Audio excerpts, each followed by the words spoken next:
Desi Rodriguez is on the line today. He is a 20 under 40 recipient. He's a young gun in the industry. He has an amazing podcast that he's been doing. Desi, what episode are you on right now? We're releasing number 12 this Friday. Number 12. So you got hours of great content. And the thing that he is very proud of, and as you should be, Desi, is when people sit on his podcast, they stay. How many times have you jumped on a long video and bounced after 5 minutes? Well, the secret's in the sauce with this guy. He's got a great way to capture attention, and hopefully he does so today as well. I have no doubt that he will. His topic today, and this is an important one because everybody knows that you list to last. It's much easier to have a handle in this industry if you have listings. And his title today is Creating Inventory for Buyers in Times of COVID.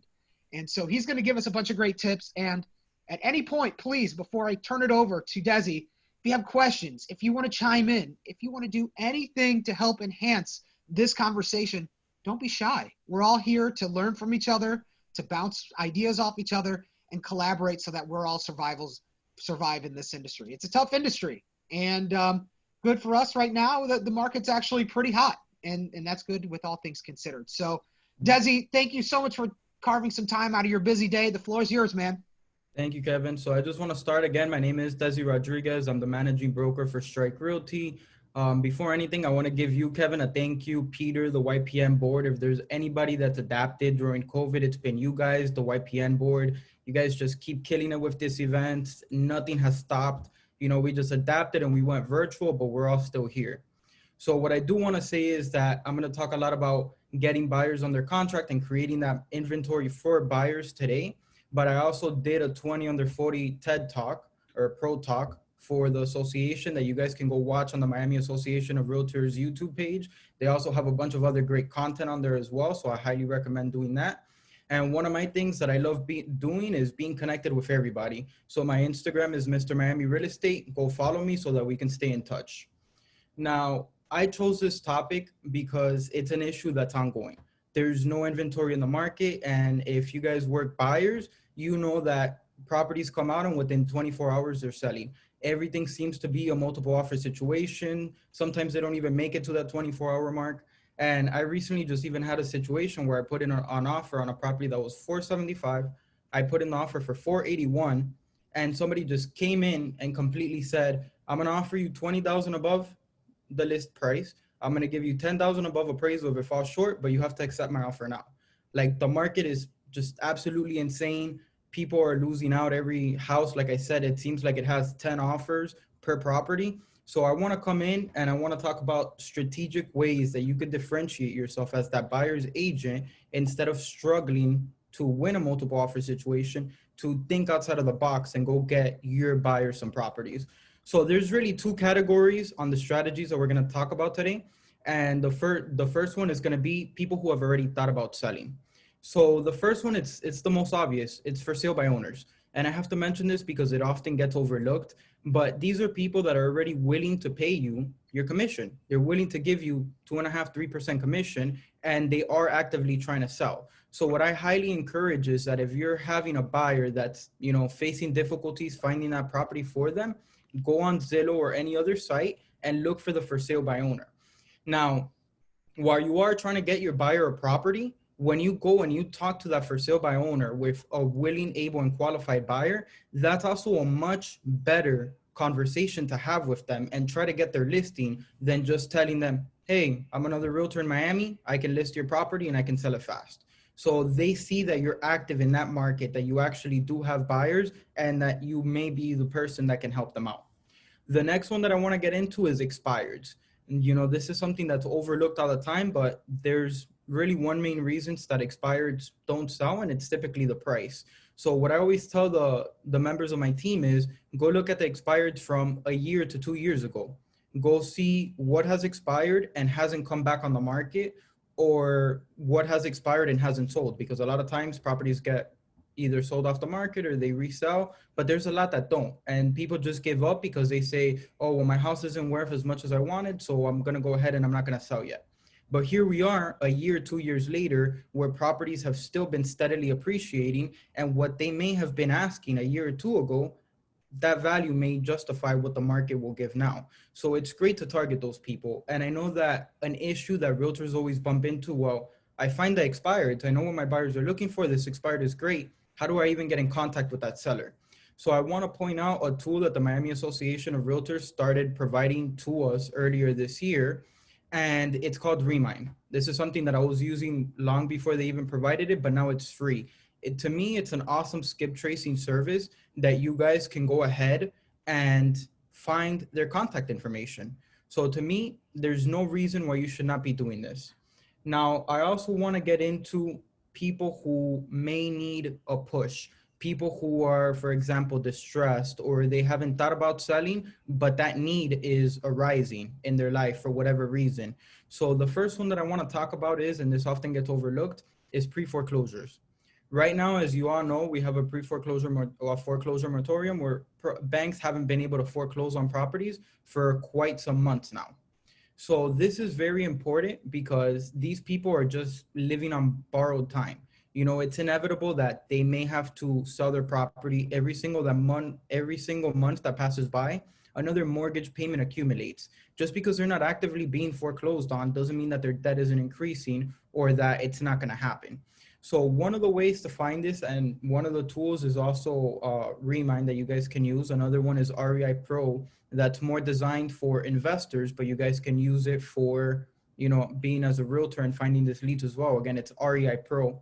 So these leads are extremely motivated. They might not know that they need to sell, or they might not be preparing to sell, but it's good to start having that phone conversation. And again, it's a much better conversation when you're calling someone and saying, I have a buyer that may purchase your property, then, hi, I'm the top realtor in Coral Gables, the top realtor in Coconut Grove, and I know that I can sell your property. So it's something that I encourage highly for you guys to go through these motions, because these are things that really differentiate you as a buyer's agent from being, you know, a regular agent that's going to close 1-2 deals during COVID, to really being the top producer, really providing value to the buyers that chose you as their buyer's agent.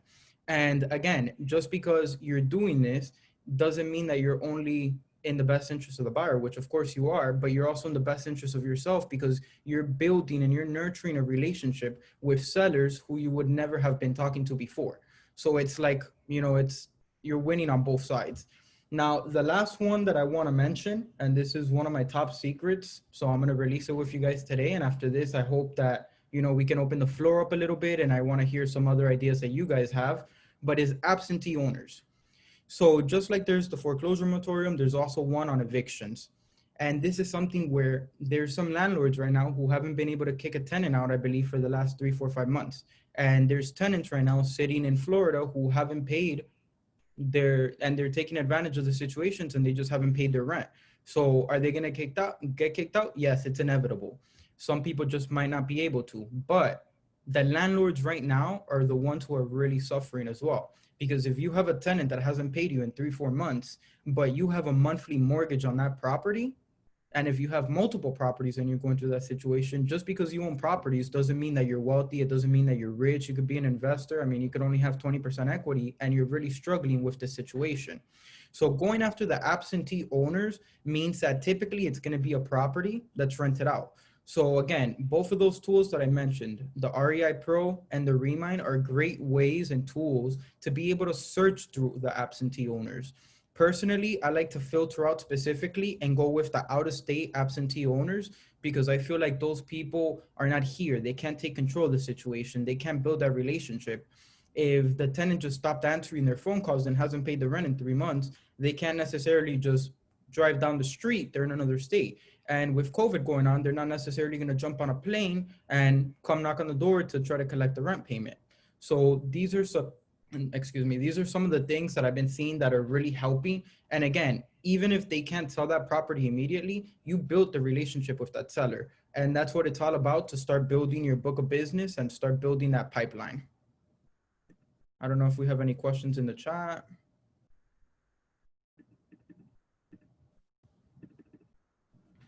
So for the expired contact info, you guys can use, I have a lot of different systems here. I do use RedX. But again, Remine is very simple because you can just come in and pull the data for the specific house that you're looking for instead of trying to pull an entire list. So to me, the point is not to go after the expired listings that are just, expired listings in general. You want to try to reverse engineer the process. So if you have a buyer who's looking for a 4.2 one-story house in Kendall that for 500,000, you want to look for expireds that are going to match your buyer's criteria so that you can try to put them together. Worst case scenario, you might have the seller. Annette, I'll go ahead and I'll put them on here, or Gabriel got it. Does anybody have any questions? Is anybody doing anything creative besides this to try to create, inventory while all of this is going on?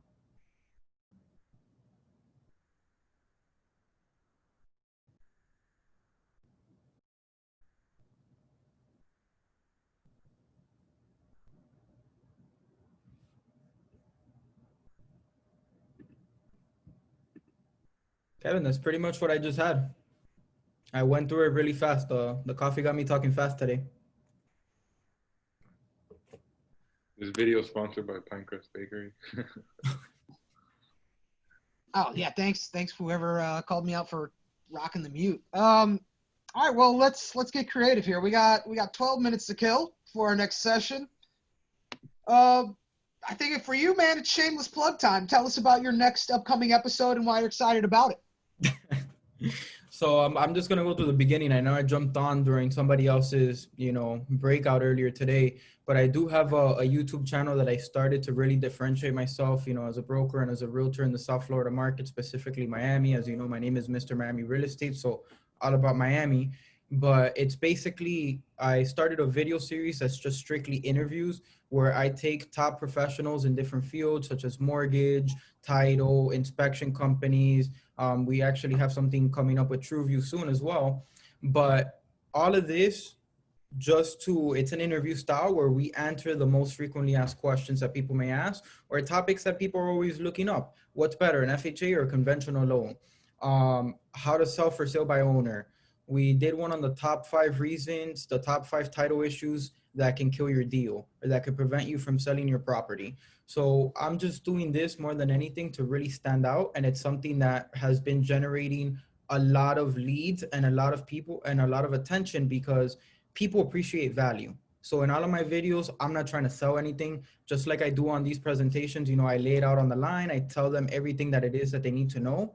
And, they can choose to work with me. They could choose to work with one of the preferred partners that's on the video, but it's really more for educational purposes because I find that a lot of people go out there and give like half of the information as like a bait. Like, hey, I'm going to give you some information, but you got to come to me. So I just put it all out there and people respond very well to it. People just come. So I'll drop the link now to the YouTube channel in case you guys want to check it out. Again, as I mentioned earlier, if you guys want to take the ideas, replicate it, make your own videos about it, you have my permission, go for it. But just make sure that consistency is the most important thing. Yeah, consistently putting stuff out there is key. And sorry, I'm doing a bunch of things at once, but part of it is it makes you look like an expert. And exactly. And sometimes you might not know much about the topic, but you put somebody who does on there and you automatically, by putting them next to you, automatically look just as smart as the person next to you, assuming they're smart. Hopefully they are. And if they're not, you probably shouldn't post the episode. Absolutely. But that's not going to happen. Okay, so the next thing, let's go back to listings, right? This is a listing. This is a listing segment. Are there some things that were tried and true? And sorry, I was busy doing a bunch of other stuff, so I didn't hear all of your presentation. But were there some things that were tried and true about getting listings earlier that really don't apply now? Ben, I would say the only one that I think that wouldn't apply now is door knocking. I think that with door knocking, you're going to have a much lower conversion. I've heard of some realtors that are still trying to do it despite the pandemic going on. It's something that I don't encourage. I think it's the best way to get kicked out. I think it's the best way to get cursed out. I think it's the best way to build a bad reputation for you because, somebody, you don't know who can be behind that door. It could be an elderly couple. It could be anyone. And despite whatever your thoughts are, about COVID, it's just out of respect because again, you don't know who's there. So they might not answer the door. You're just not going to get the same conversion and have that same conversation that you used to be able to do before. So me and Gabe, my partner, have both had experience in the past from door knocking, and it's something that we have done and it works. But I just don't feel that now is the time to do that at all. Is there a way to supplement door knocking? Anything like that? I think right now the way is just to be online as much as possible. It's always been the same thing when you're the real estate advisor, being in front of their face as much as possible. And I know the guys from Wiki Realty were just talking about that, you know, that one touch is not enough. You got to retarget the people that are watching you. So to me, it goes very heavily into that. You know, people who are coming in and answering us on the for sale by owners or the expireds, for example, and they seem to be kind of drawn, but they aren't necessarily sold. They're not telling me, yes, come over, I'm going to give you your commission, I want to sell, bring your buyer. I might do a follow-up, you know, direct mail, a little postcard note. I know that there's a session coming on after this about that, but that's what I would do. I want them to see my face. They heard my voice, they know who I am. I'm going to send them my information as well, but I also want to have another touch. I want to come in and I want to give them, you know, direct mail, something similar to that. Cool. Yeah, direct mail. Do you feel like direct mail is working better in the time of emails and everything else? And by the way, if you like the Postal Service, please buy a book of stamps. Please help the Postal Service out right now. Kevin, I'll tell you, I'm a big believer that I don't think that there's a secret sauce out there. I don't think that what I can do is better than what anybody else can do. To me, it all comes down to having your message clear and consistency. Because if you try everything once, nothing's going to work. If you send one email blast, you try cold calling one time and you send one direct mail, it's not going to work. But if you have the consistency to do it over and over and over, and in many of these situations, it also takes the budget. So don't start a direct mail campaign if you don't have 6 to 12 months of a budget. You know, don't start cold calling if you're not going to time block it on your calendar and commit to doing it, you know, every single week. So to me, everything works. You just have to, number one, whatever it is that you're doing, have your message clearly. So if you're going to get into email blast, go learn everything that goes behind it. You need to have your catchy subject lines and you want to provide value to whoever it is that you're blasting out.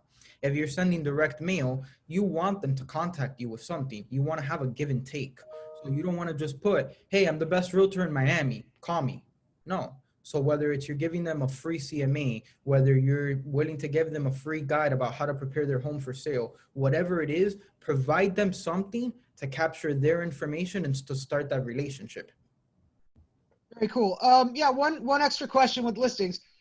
Right now you're doing mostly interviews, but do you have any thoughts about going outside the interview, highlighting communities and kind of being that mayor of your farm area to also potentially get more listings as well or anything like that? So I actually already do that. That's just on my production side. So I kind of have like that. That's like completely off the books, but it is something that I definitely do. So there's an area that I'm farming right now with my partner, and we have a bunch of different video segments on there that, you know, top 10 things to prepare your home for sale, or how to sell your property and buy another one at the same time. So all these things that are frequently seen on blog articles, and that's a great way. Like, go look up the top blogs from Zillow, from Realtor.com, from whatever, and see what's having good results, you know, what has a lot of views, and kind of take those blog posts, turn it into your own spin and put it into your market and make it a video. Because at the end of the day, people want to see you. People are going to interact when they see you talking and they see that you know what you're talking about and you're on camera. They see your face. They feel like they're building that connection. That's going to have a much better result than a blog post. So that's kind of what I'm doing for farming and for those people that we're targeting. Nice. Hey, you got 4 minutes left. Any closing words? No, for now, I'm good to go, guys. Just make sure you stay in touch. Again, my Instagram is Mr. Miami Real Estate. I'm going to drop the YouTube link. I know a few people have asked for it right now. I'm going to drop it here on the comments section so everybody can go check it out. Again, you're more than welcome to take ideas from it. And thank you so much, Kevin and the YPM board for having me on.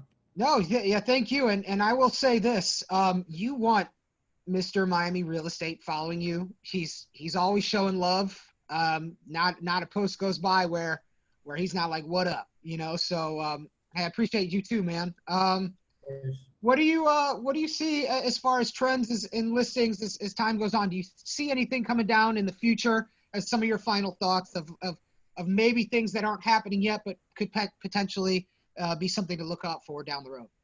So I know that I had mentioned the foreclosure and the eviction moratorium that is going on right now. I don't believe it's been extended. It's going on till September 1st. So I'm kind of waiting and hoping for that surge in inventory coming out in the coming weeks, because it's going to become inevitable. When tenants know that they have to start either catch up on their rent or they have to move out or they're going to get evicted, properties are going to start coming back out on the market. And the same thing for the pre-foreclosures. I mean, we've always had people that have sold for being distressed, but because of COVID, that kind of paused. You know, those people kind of maybe took advantage of the situation or didn't feel comfortable doing a sell and a buy in the middle of a pandemic, which is something that I've heard a lot. So I think that the inventory should increase, and I'm hoping that it can start balancing out the high demand that we have, because man, right now it feels like, back in May, I know that I posted a meme about it. It feels like back in May when everybody was going crazy over toilet paper. That's how the housing market right now feels. Yeah, it is, man. It is kind of crazy. That's amazing that you got $20K over asking price. Real quick, we still got 2 minutes. And I was surprised it wasn't listed as one of the topics today. Do you have any advice for dealing with multiple offers? Man, I do. That is something that, again, the 20 under 40 video that I did for you guys, that's on the Miami Association of Realtors. Everybody should go watch that. And there was also some from the other speakers, also some great stuff. But very quickly, number one, present a proper contract. So you want to make sure that you're letting the listing agent know that you're a professional agent. A lot of time I see half-filled contracts, or they don't attach the proper documentation. They tell me, please see attached, and they're not giving any explanation to the offer, to the buyer's financials. They don't provide a pre-approval letter, DU. So make sure that you're giving your buyer the best chance by submitting a full package. The next one is you want to get your people involved. So what I highly recommend, and what all my buyers are doing in these times, all of the buyers that I'm actively working with right now have their money in escrow already. So every time that I go place an offer, I'm calling my title company and I'm telling them, hey, I need an escrow letter. I'm submitting an offer on this property and I want to attach it to the offer. That is something that I highly recommend. And the next one is involving the lender. So get that DU, make sure that you're submitting the full package again, but also have the lender pick up the phone and call the listing agent, because it makes a difference. Just because someone offers, again, $20,000 above the asking price doesn't mean anything. You want to make sure that that person is going to be able to make it to the closing table. Because if you offer me $200,000 above, but you don't qualify, it's a waste of time. So listing agents want to be reassured that whoever you're bringing on board is going to be able to make it to the closing table. So make sure that you have your lender, and this again is why it's important to work with trusted lenders, title inspectors, everybody. Pick up the phone, talk to the listing agent, and explain the financials. Let them know that they're competent and that they guarantee that this person is going to make it to the closing table. Desi, man, that is some massive advice. I never really thought about getting the lender involved, but I would anticipate it makes all the difference sometimes. Absolutely. Well, cool. Desi, man, congrats on your 20 under 40 award. I promise you we're going to do something later this year to celebrate you. We're going to figure it out in our Q4 meeting. So stay tuned. And hey, thanks for being part of the opening class of 20 under 40. For those that are under the age of 40 and are doing well, look out for this award coming up. At the end of the year, we'll be taking those numbers. We'll be considering all numbers from 2020 and all candidates. And if you know somebody who deserves recognition, be sure to tell them that award is coming up.